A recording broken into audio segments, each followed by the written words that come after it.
Berikut saya akan memberikan penjelasan mengenai pembuatan perencanaan di aplikasi klinik tumbuh kembang anak atau klinik terapi anak yang biasanya pasiennya adalah anak-anak berkebutuhan khusus. Untuk perencanaan sendiri di sini akan dijelaskan mulai dari model investasi aset sampai analisa kelayakan usaha. Dan sebenarnya teman bisa mengisi dari mana saja, di sini tidak ada masalah.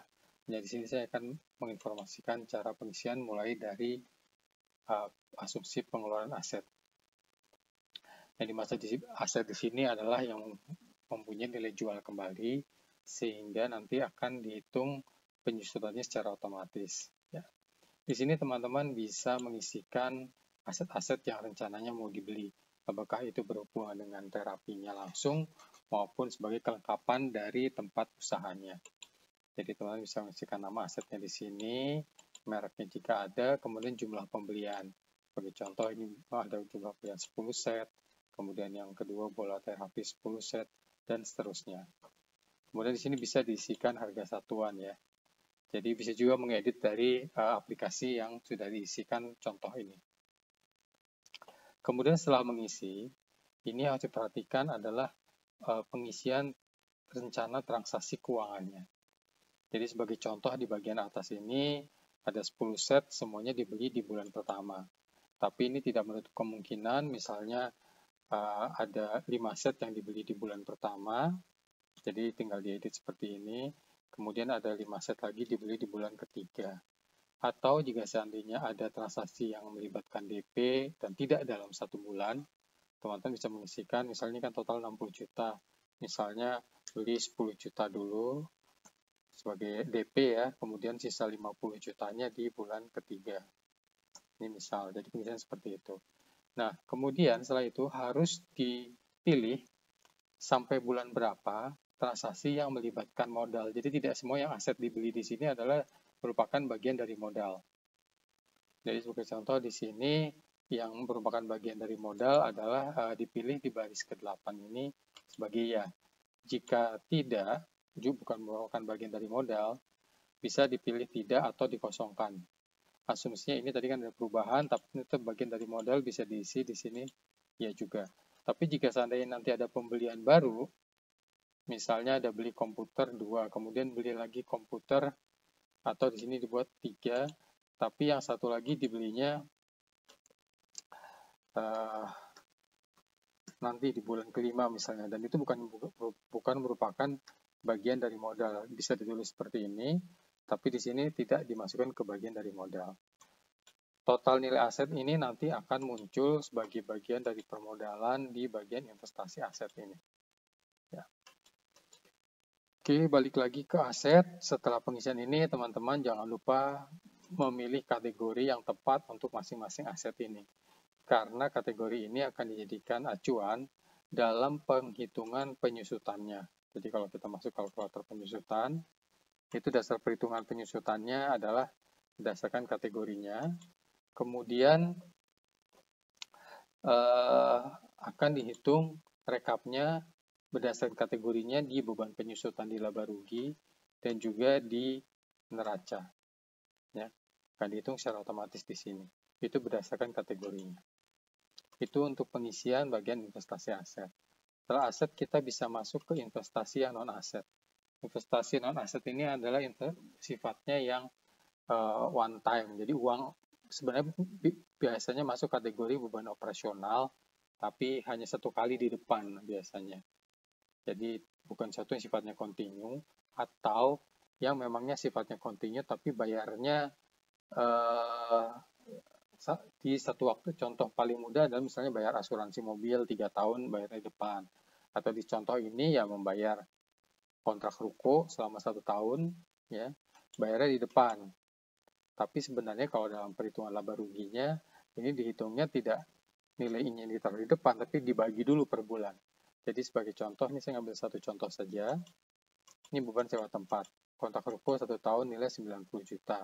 Ini kontrak hanya untuk 1 tahun. Dan ini yang kita masukkan sebagai bagian dari modal. Bulan pembayaran bulan pertama, periode penggunaan 12 bulan. Jadi kalau kita lihat nanti di bagian proyeksi laba rugi, di bagian beban sewa tempat akan terlihat nih 7,5 itu karena merupakan pembagian dari investasi non aset ini. Ya, bulan-bulannya 1, periode penggunaan sama 12 bulan. Kalau yang di atas ini 1 dan periode penggunaan ini 1, dia akan hanya muncul 1 kali di depan. Jadi kalau kita lihat di laba rugi, ya, kalau kita lihat beban yang tadi beban pengembangan usaha, nah ini hanya muncul 1 kali di depan, 80 juta. Ya. Kemudian di arus kasnya, diperhatikan di arus kas, total nilai tadi itu akan muncul di pengeluaran dibayar di muka ini. Ya. Jadi itu semuanya satu, termasuk tadi yang sewa kok munculnya di sini. Jadi itulah yang membedakan kenapa laporan laba rugi tidak bisa disampaikan laporan arus kas kalau transaksinya tidak semuanya cash dan tidak semuanya dibayar di bulan yang sama. Kemudian untuk pemilihan di sini, kalau tadi modelnya adalah memilih berdasarkan kolom, di sini memilih item mana, karena ini kan baru 1 kali biasanya. Item mana yang masuk dalam anggaran modal. Kalau misalnya kontrak ruko ada 2 tahun bayarnya, tapi 1 tahun pertama menggunakan modal, ditulisnya bisa seperti ini. Tahun kedua misalnya naik, tapi tidak masuk anggaran modal, tapi dibayar tetap di muka. Di sini saja tidak dipilih sebagai bagian dari anggaran modal. Kemudian jangan lupa juga dipilih di sini item bebannya ya. Di sini hanya sebagian yang dimasukkan karena tidak semuanya bisa masuk di pembayaran di muka dan memang untuk penyederhanaan. Dan nanti nilai ini akan muncul di bagian permodalan di investasi non aset ini jumlahnya. Ya. Oke, jadi setelah itu kita bisa masuk ke penjualan, ada 2. Kita bisa masuk ke penjualan atau masuk ke biaya operasional. Ya. Tapi ini kita masuk ke penjualan dulu. Di sini sudah disediakan tabel-tabel yang menyesuaikan dengan karakter usaha klinik terapi anak. Ya, di tabel atas ini khusus untuk terapisnya, kemudian ini jenis terapinya, kemudian bagian bawah HPP-nya. Kita lihat di bagian atas ada psikolog misalnya, kemudian ada terapis 1, 2, 3, 4 sampai jadi disediakan 10 untuk yang jatuhnya psikolog atau misalnya dokter atau terapis. Ini kode untuk penyederhanaan. Perhatikan di sini kodenya adalah menyesuaikan dengan baris yang di bawahnya. Nah, ini psikolog kolom ini kemudian terapis 1, terapis 2. Kenapa dibuat seperti ini? Karena masing-masing tenaga ini kemungkinan akan melayani lebih dari 1 jenis sesi. Sebagai contoh, misalnya psikolog itu akan melayani terapi okupasi, akan melayani terapi tingkah laku, konsultasi, dan lain-lain. Tapi mungkin terapis, dia hanya melayani terapi okupasi, yang terapi 1, terapi tingkah laku, kemudian yang terapis bicara, misalnya hanya melayani ya terapi bicara saja, tidak terapi yang lain. Jadi silakan diedit di sini ya. Setelah diisikan kodenya di sini, teman-teman bisa mengisikan jumlah jam praktek setiap harinya dari Senin sampai Minggu ya dalam 1 minggu. Jadi ini dibuat kalau misalnya kerjanya Senin sampai Sabtu, Minggu libur, masing-masing 8 jam per harinya. Sehingga totalnya dalam 1 minggu itu ada sekian jam, ada yang 40 jam, 48 jam. Kemudian di sini diasumsikan bahwa dalam 1 jam hanya menangani 1 pasien. Jadi kalau misalnya handle-nya adalah 1 pasien 2 jam ya di sini bisa diisi setengah. Ya. Sehingga totalnya pasien yang bisa dilayani selama 1 minggu itu adalah sesuai angka ini. Jadi bisa terlihat totalnya di bagian bawah ini. Sehingga rata-rata per harinya ini karena angkanya 1 ya per harinya jadinya segini per 1 tenaga. Kemudian di sini bisa diisikan total hari berbuka selama 1 bulan. Jadi misalnya kalau kerjanya sebagai contoh nih bagian atas ini hanya 5 hari kerja, totalnya dalam 1 bulan ya di rata-rata standarnya bisa ngambil 22 hari. Kemudian ini yang lainnya terapis 6 hari kerja, 26 hari. Ini bisa diedit ya. Jadi disesuaikan dengan rencana usaha teman-teman. Kemudian di sini tadi kan kapasitas. Kita bicara kapasitas, sekarang bicara mengenai okupansi atau kemungkinan aktualnya di lapangan bagaimana. Jadi di sini diisi aja persentasenya dari kapasitas ini, masing-masing itu kurang lebih akan melayani 60% dalam 1 bulan ya. Jadi per bulan itu akan melayani sekian pasien, sehingga total pasien dalam 1 bulan itu sekitar 900-an. Pasien ini bisa sama, bisa berbeda ya. Kemudian kita bisa mendapatkan angka penerimaan. Tapi perhatikan, angka penerimaan ini dapatnya dari mana? Angka penerimaan ini dapatnya dari harga sesi di bawah ya. Jadi ada formula yang digunakan, dia mengambil harga dari sesi yang di bawah, nanti kita akan ke bawah. Kemudian mengenai di sini ada share, kalau misalnya klinik terapi ini bagi hasil dengan dokternya atau dengan terapisnya, dengan psikolognya, sehingga mungkin di sini misalnya bagian atas nih psikolog 50% buat dari ini harga jasanya, 50% buat psikolog, 50% buat klinik.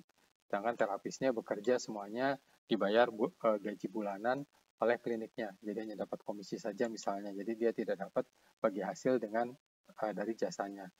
Sehingga di sini bisa didapatkan total bagian dari klinik adalah sekitar 200 juta, untuk ini khusus buat psikolognya sekitar 13 juta. Ya, itu bagian atasnya. Nah, tadi kan ada angka penerimaan, ini dapatnya dari mana? Angka penerimaan ini, jadi di sini ada terapi. Teman-teman bisa tambah ya jenis terapinya ke bawah di sini. Kemudian harga per satu sesinya, per jam ini ya. Jadi kalau sesinya bukan jam, teman-teman bisa edit lagi di atasnya. Ya. Dianggap maksudnya gini, kalau ternyata harga sesi ini 30 menit, teman-teman di sini bisa buat mungkin 1 jam melayani 2 pasien ya. Jadi bisa diedit di sana. Saya tambahkan, kemudian di sini tadi kan ini kode ini sesuai dengan kode dokter atau terapisnya. Di sini tinggal per bulan itu akan melayani berapa sesi di sini. Terapi okupasi misalnya akan handle 30 sesi, 65 sesi untuk terapisnya dan seterusnya. Ya. Jadi dengan yang dihandle ini kan terlihat nih, ini angka pasien 106. Itu maksimum 1 bulan. Nah, sekarang ini yang harus kita sesuaikan bahwa ini itu tidak boleh lebih besar daripada ini. Ya, 106. Jadi perhatikan ini, ya ini sudah dibuat angka referensi, ini sama dengan ini. Jadi ini dasarnya apa? Sekali lagi saya kembalikan ini 60%. 60% dari kapasitas 106. Jadi kapasitas 106, jadi membagi 106 ini ke dalam sesi-sesi ini.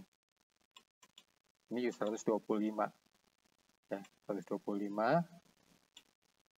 60% itu kemudian dibagi sesinya yang bisa dihandle dengan total tidak boleh lebih dari 125. Kurang tidak ada masalah, karena kan ini prediksi ya, asumsi. Nah, cuma kalau mau dinaikkan, mungkin sebaiknya ini dinaikkan dulu. Misalnya, ini saya mau naikkan 70% yang atas, jadi 124. Perhatikan angka sini berubah jadi 124, jadi masih ada sesi yang bisa ditambahkan ke psikolog ini. Kemudian, di sini ada yang non-terapis. Non-terapis itu sifatnya kalau misalnya ada layanan yang jadi dia bukan membutuhkan terapi, tapi ada transaksi pembayarannya di sana. Itu bisa diisikan di sini. Jadi dilayani, misalnya apakah itu informasi ataukah apa, bisa diisikan di sini, dan itu hubungannya adalah apa yang dilayaninya gitu kan. Makanya perlu diisikan dulu di sini layanannya. Ini kalau yang terapi atas ini mungkin ya tidak bisa dihandle oleh yang non terapis di sini. Di sini angka totalnya, dan ini tadi bisa muncul angka penerimaan totalnya ini. Ya. Perlu diperhatikan bahwa total penerimaan ini adalah sama dengan total penerimaan ini. Ya, kalau semuanya, ya perhatikan, kalau semuanya menggunakan jasa terapis atau dokter. Jadi kalau ada data non terapis di sini dimasukkan, total penerimaan ini akan lebih besar daripada ini. Ya, karena ini hanya melibatkan dokter, psikolog atau terapisnya. Kemudian bisa diisikan HPP-nya di sini ya. Kalau memang ada HPP-nya. Jadi yang dimaksud HPP-nya di sini itu sebenarnya lebih ke, karena kalau yang dokter sama terapis kan sudah masuk di atas nih, kalau ada share-nya. HPP di sini biasanya bahan baku apakah itu yang diberikan ya, misalnya contoh seperti sarung tangan, misalnya kalau perlu sarung tangan, atau kalau mau dihitung apa namanya, atau misalnya masker ya, masker. Jadi cuma di sini saya nolakkan karena saya anggap HPP-nya kosong dan terapis itu udah dapat gaji. Di bagian bawah di sini ada HPP ya. Ini bagian atas menghitung otomatis, dia menjumlahkan dari HPP dokter yang ini tadi. Ya, jadi kalau dia bagi hasil itu masuk di HPP dokter.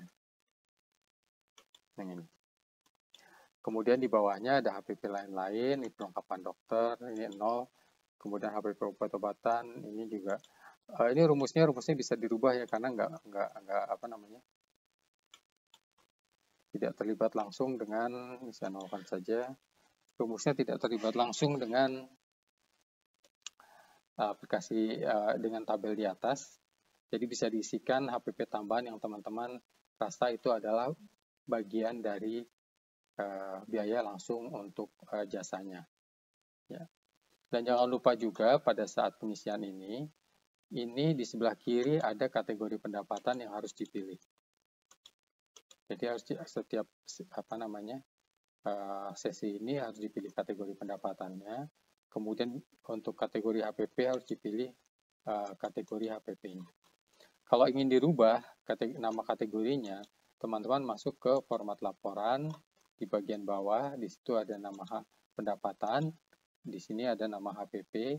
Teman-teman bisa rubah, tapi yang harus diperhatikan adalah pada saat dirubah di sana, dipastikan juga di bagian di sini dipilih ulang, karena dia tidak otomatis akan merubah yang di sini, harus dipilih ulang. Ya, jadi jangan lupa untuk dipilih ulang. Kemudian tadi kan asumsi penjualan secara global. Perhatikan secara global. Jadi setelah 1 bulan, ini dia ada rekapnya di kanan, 1 bulan, kemudian 1 tahun. Cuma kan dalam perjalanannya sepertinya agak tidak mungkin bahwa setiap bulan langsung bulan pertama 200 juta tadi, kemudian ke kanan langsung selama 12 bulan dapat 200 juta. Untuk itu perlu di-adjust. Nah, di-adjust-nya itu di bagian pendapatan dan HPP ini. Di sini ada tabel yang merekap dan mendistribusikan ke dalam 5 tahun perencanaan usahanya. Jadi khusus buat tahun pertama itu ada distribusi tahun pertama. Perhatikan di bagian atas di sini ya. Di sini baik jumlah pasiennya maupun pendapatannya akan di-adjust sesuai dengan distribusi yang dimasukkan di atas. Jadi dari 1 tahun pendapatan itu di bulan pertama itu kira-kira berapa persen. Jadi di sini asumsinya bulan pertama ya hanya 2,5%. Asumsinya gini, 100% dibagi 12, sekitar 8 ya. Kalau mau 200 juta itu sekitar 8. Nah sekarang bulan pertama mungkin masih pengenalan ya 2,5% lah gitu, masukin 2,5% di sini. Kemudian di sini bulan kedua naik, oke 5%, 6% tinggal diisi. Hanya saja dipastikan bahwa totalnya 100%. Jadi kalau nanti teman-teman rubah lagi, ini kayaknya enggak 7%, tapi 5% misalnya karena masuk bulan puasa. Totalnya di 98%, jadi harus ada yang dirubah lagi, dinaikkan. Misalnya ternyata habis bulan puasa kemungkinan ramai nih, naikin jadi 11%. Sehingga ini kembali menjadi 100%. Jadi angka di bawahnya akan otomatis berubah. Setelah itu untuk 1 tahun pertama. Untuk tahun kedua dan selanjutnya, itu yang diisi adalah pertumbuhannya. Jadi nggak perlu membagi, kita isi pertumbuhannya saja. Jadi mulai menganggap di bulan ke-13 ada pertumbuhan 10%. Jadi perhatikan ini jumlah.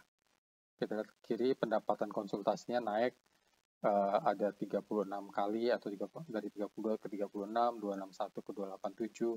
Atau ini kayaknya terlalu optimis 10%, 5% gitu.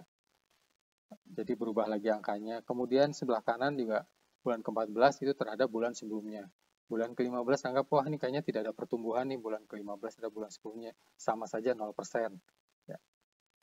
Jadi angkanya nanti akan dihitung otomatis dan akan muncul di laba rugi ini yang secara bulanan kalau teman-teman melihat secara bulanannya. Tapi kalau secara tahunan, teman-teman bisa melihat di laba rugi dalam 1 tahunnya. Ya. Jadi bisa dicek di bawah, oh angkanya masih positif, oke, gitu kan. Kemudian tadi kalau misalnya ada perubahan nama, ya, nama kategori pendapatan, jangan lupa juga diubah di kategori pendapatan di sini kategori untuk nama yang berubah. Demikian juga untuk HPP, ya. Dan jangan dipilih jejeran, ya. Jadi ini hanya salah satu HPP, ini kebetulan semua namanya sama.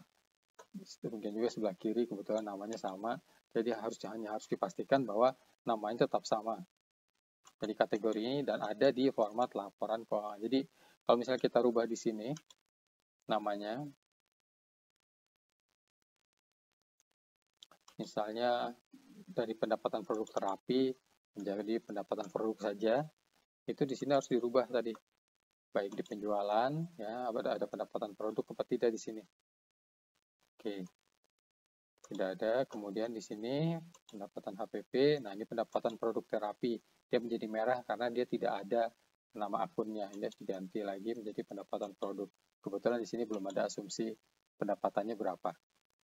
Ya, itu untuk asumsi pendapatan dan HPP. Setelah itu, kita sudah investasi aset, kemudian investasi non-aset, penjualan atau pendapatan, kemudian terakhir biaya operasional. Di biaya operasional ini, kita bisa melihat bahwa hampir sama modelnya dengan investasi aset, ya, di mana ada tabel yang berisikan item pengeluaran. Tapi di sini kan bukan aset, jadi operasional yang muncul setiap bulan.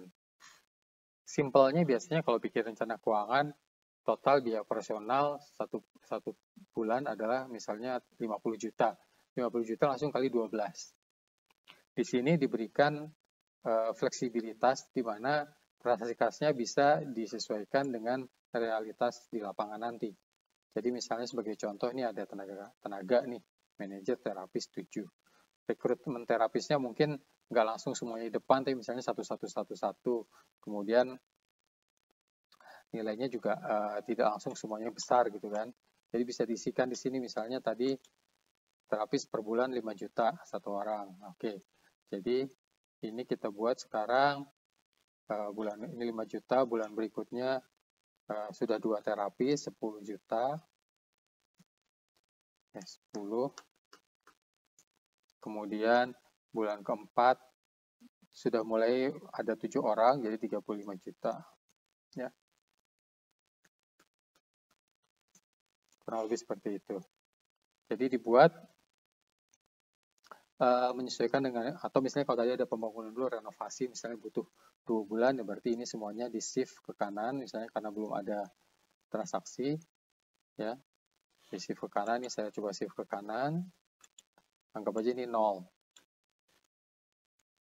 Ya. Jadi bisa dirubah, jadi ini adalah transaksi, jadi pengisian transaksinya untuk lebih mendekatkan ke realnya bagaimana. Kemudian di sini sama seperti aset tadi harus dipilih yang masuk dalam anggaran modal itu operasionalnya sampai kapan. Misalnya, oh ini kayaknya harus cover sampai 5 bulan gitu kan. Harus dipilih ya di sini agar nilai ini bisa masuk ke dalam perhitungan untuk modalnya. Jadi kalau kita sudah selesai di sini dan jangan lupa juga di sini kategorinya diisi dulu ya. Kategori diisi agar nilainya bisa muncul di laporan proyeksi laba rugi. Ya. Dan sama seperti yang tadi, kalau ada perubahan nama beban, jangan lupa di sininya dirubah juga. Tadi kita masuk bahwa yang di cover ada 5 bulan, dan 5 bulan ini nanti kalau kita lihat di bagian permodalan, nah masuk ke biaya tetap sekian. Ya. Itu untuk biaya tetap. Pada dasarnya kita sudah menyelesaikan isian asumsi, kita bisa kembali lagi ke sini, ngoprek-ngoprek lagi, kemudian mikir-mikir lagi, cek-cek harga. Jadi memang fungsi Excel ini nanti bisa dilihat apakah yang kita masukkan angkanya real apa enggak, dan bukan angka real apa, tapi seberapa real nanti di lapangan implementasinya. Setelah itu kita bisa masuk ke permodalan. Dilihat di sini, ini total. Total ini adalah, tadi kan kita sudah masukkan angka-angkanya, ini adalah total kebutuhan yang membutuhkan perlu di-cover oleh modal adalah sekian. 1150. Artinya, di sini ada 1, 2 tabel di mana kita bisa mengisikan pembagian dari modal. Misalnya, modal founder nih, kita isi founder, masukkan di sini. Kemudian sahamnya kita isi jumlahnya 200, 200, 600. Sehingga total dari founder sama investor dapat 1M.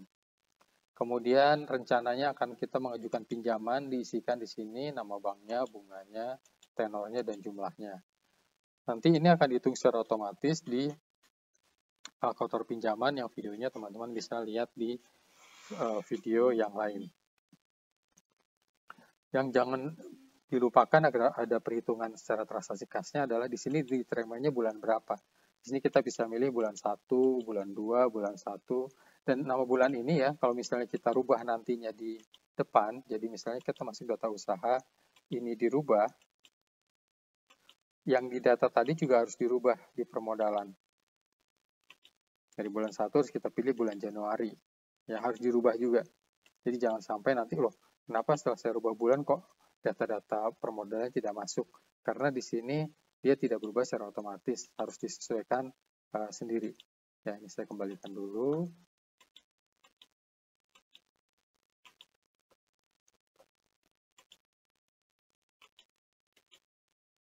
Oke. Jadi kita sudah, artinya setelah permodalan ada 1,3 nih. 1 tambah 300, 1,3. Sehingga dari total kebutuhan modal 1150 ini bisa ke cover dan masih punya reserve atau dana cadangan sekitar 150 juta. Gitu. Jadi itu untuk permodalan. Nah, di sini berikutnya adalah analisa kelayakan usaha. Di sini tidak ada yang perlu teman-teman kerjakan, ya, karena angkanya sudah menghitung otomatis sesuai kriteria yang umum. Bisa teman-teman pelajari juga di googling ya, artinya masing-masing ada IRR, ada NPV, ada ROI, ada payback period. Yang perlu teman-teman lakukan, misalnya ingin merubah adalah di bagian kriterianya ini. Misalnya targetnya adalah 20%. Di sini NPV-nya target 10%. Payback period-nya target 36 bulan. Ya. Bisa dirubah di sini.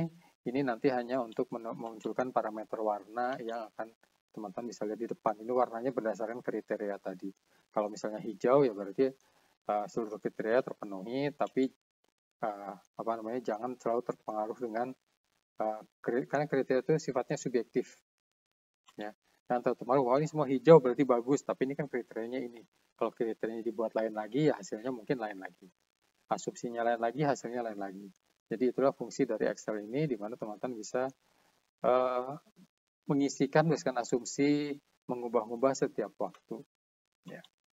Oke, itu penjelasan untuk pengisian rencana keuangan untuk asumsi klinik terapi anak.